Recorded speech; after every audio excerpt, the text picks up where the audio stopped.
mais il a accusé le premier ministre du Sénégal. Donc au lieu que le président protégeait son premier ministre mu ànd ak moom je ne sais pas ñoom ñaar lan lañ waxante ci kaw ou le président Macky Sall. C'était une conjonction d'intérêts. En réalité, Macky Sall a utilisé Karim pour ses propres. parce que boobu dafa bëggoon dàq. dafa bëggoon dàq élection yi quoi. dafa bëggoon dàq élection yi daa bëggoon a changer candidat. yaa ngi dégg wax loolu la. En réalité, il a utilisé. au dos du peuple quoi. Donc gis nga affaire boobu noonu man c'est ce qui me fait mal mooy que ni depuis 1960 ba léegi les politiciens ont toujours comploté sur le dos du peuple. xam nga man Macky Sall je l'ai toujours considéré comme un accident man depuis 2018 laa ko wax Macky Sall c'est une conséquence des erreurs de Wade. docteur Cheikh Dieng dina la tontu si lool parce qu'il était avec le président Wade. Parce que Wade moi je voyais tout parti démocratique sénégalais mais sans la démocratie.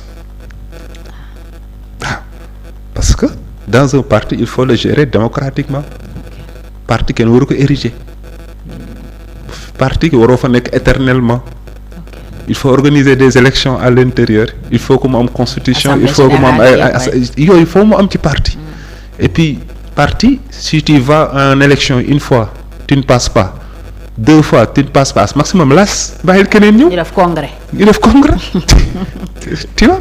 Sénégalais yi duñu ay rapide boo xamante ni comme en rapide yi nit ñuy def da ngay yàq Guédiawaye yàqale la Pikine comprendre nga jàng tu vois mais Macky Sall loolu la ñu bëggoon defal quand même mais Macky Sall il nous a privé Ousmane Sonko mais tey ji bu toogee est-ce que bu ne man li ma daj yëpp ndekete fii lay mujj est-ce que bu ma ko yëgoon du ma fa njëkkee rek tout ça pour ça ah mais li ñuy wax naan yàlla ay ci potum buur est-ce que yaa ngi dégg wax ji mais duñ ko baal ah Macky.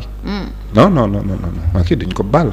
nee na baal mu la moom baal na ba moom. waaw mais alhamdulilah ba mu ne baalawul comme ça dinaa ko mën a am cause bu tax du ma ko baal. comme moom nee na baalawul léegi nag am naa cause boo xamante ne du ma ko baal. est-ce que yaa ngi dégg wax ji parce que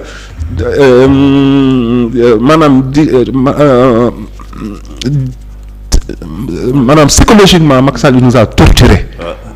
waaw on était trop stressé loolu moom. stressé torturé psychologiquement Macky Sall nous a empêché de réfléchir depuis 2012. man de période dàqum élection yi moom il m'a pris des nuits de sommeil franchement. mais est-ce que xam ngeen ni Sénégal. ah oui il faut qu'il me rembourse ça. 2012 ba léegi Sénégal avancé wul mètre. dañoo taxaw. dañu nekk ci benn cercle rek. di tourner.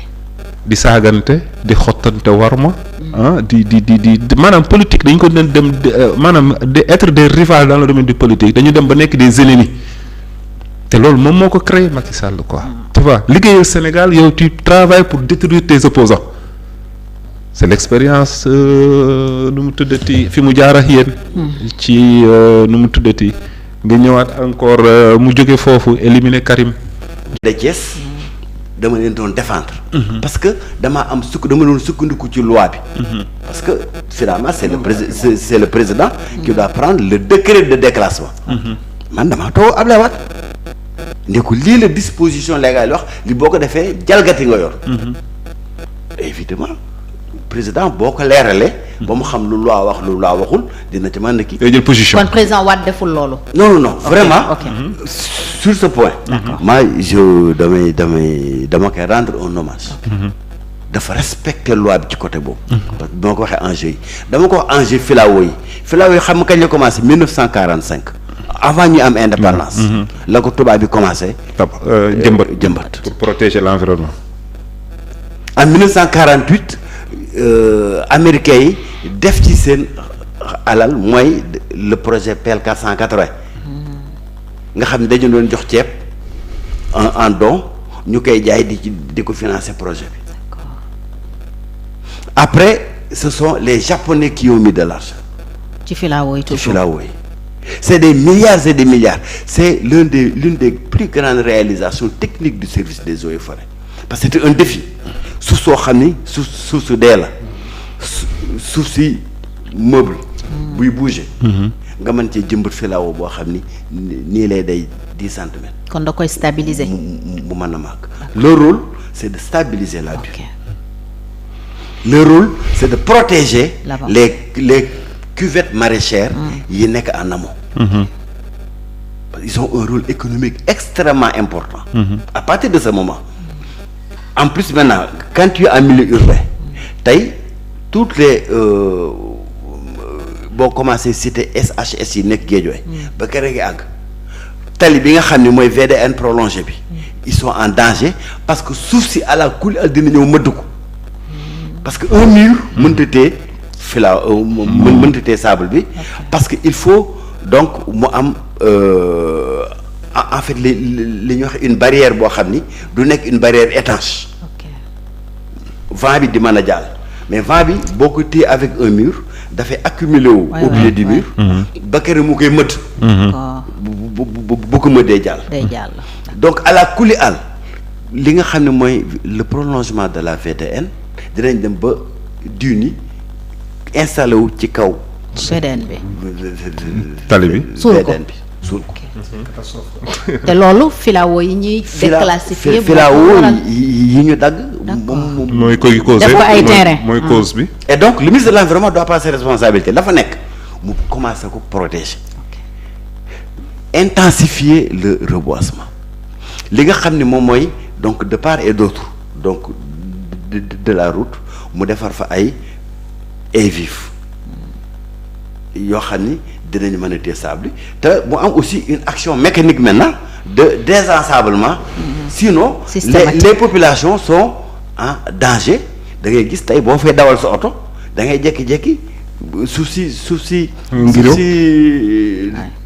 tël oto bi parce que dafay formé wu au milieu de la chaussée loo xam ne doo ko xalaat et ça fait 15 jours 3 semaines il y a un jeune motard qui a perdu sa vie foofu c'est un danger donc pour les automobilistes. C'est ça le problème de l'environnement urbain. Il faut que tu aies un ministre de l'environnement qui connaisse les enjeux mais qui soit fort pour faire respecter la loi parce que c'est simplement une question de faire respecter la loi. Mais il faut un ministre, un expert de l'environnement. Ba bu ñu jël jaay koto kii dem def ko ministère de l'environnement clientèle politique. loolu ñoom réglé nañ ko ak la place l'homme qu'il faut à la place qu'il faut. Appel à candidature mais peut-être aussi dans les nominations dans la formation du prochain gouvernement yooyu on aura l'occasion d'y revenir. Cheikh ñu ngi woon ci reddition des comptes bi bala ñuy dugg xëy na ci biram filao yeeg reddition des comptes moom lu am solo la parce que je dis qu'il faut donner comment dirais-je un exemple n'est-ce pas aux générations futures mais à ceux qui vont diriger le pays plus tard ñu xam ne ni Sénégal mënoo def lu la neex de façon impunée xam nga dem sa yoon te dara du la si fekk parce que loolu après donc bu yàggee ça va encourager les gens à faire du n'importe quoi en sachant que bu ñu demee donc leurs actes vont rester impunis et que loolu duñ leen si laaj dara donc c'est tout à fait normal en tout cas c'est une des grandes attentes du Sénégalais parce que déjà xaalis bi nga xamante ni mooy force fonds Covid-19 bi je pense que Sénégalais yi nga xamante ni ñu ngi laaj ñu leeral ko bëri nañ et je me dis que c'est une demande sociale comme le président l'avait dit le président Macky Sall quand il poursuivait Karim Wade mais je pense que la reddition des comptes par rapport ak sunu dernier public nga xamante ne laal nañ ko récemment même su nekkee ni laaluñu ko mais au moins na leer quoi pour Sénégalais xam la vérité voilà la vérité des faits ñu xamante ni diw mi ñu ji ñoon peut-être dafa laal wala laalu si dara wala laal na effectivement kan ak kan ñoo laal ñu situer les responsabilités ñi nga xamante ni war nañu rendre compte ñu rendre compte loolu c'est vraiment normal et tout à fait naturel si république bi nga xamante ni qui se respecte et qui se dit un état de droit war nañu mën a jëm si loolu moom am na solo te dañ koy appuyer léegi nag par rapport ak sànq wax na lu am solo Bassirou Diomaye muy ne jeunes yi dañ ko war a voilà dañ ko war a accompagner ñi ko fal accompagner ko ma ne ko lu tax sax c'est encore beaucoup plus pertinent ñu war ko accompagner parce que dafa tenir benn discours bi nga xamante ni non seulement dafa ne day woote souveraineté donc ñu moom suñu bopp par rapport ak ñi nga xamante ni donc ñoo fi nekkoon peut-être di ñu dicter seeni loi ak seeni bëgg-bëgg ñu koy topp mais dafa ne aussi que dinañu xalaat pour jëmmal benn monnaie boo xamante ni en tout cas voilà soit c'est une monnaie communautaire et cetera dinañ si waxtaan ak ñi nga xamante war nañ ko waxtaanal ba tàbb benn monnaie bi nga xamante ne monnaie bi nga xamante ni c'est une monnaie qui va donner plus de souveraineté plus de flexibilité par rapport ak ñun suñu gis-gis sur le plan économique ak loolu donc naturellement ça veut dire que c'est la fin peut-être du franc CFA c'est la fin du dictat yi nga xamante ni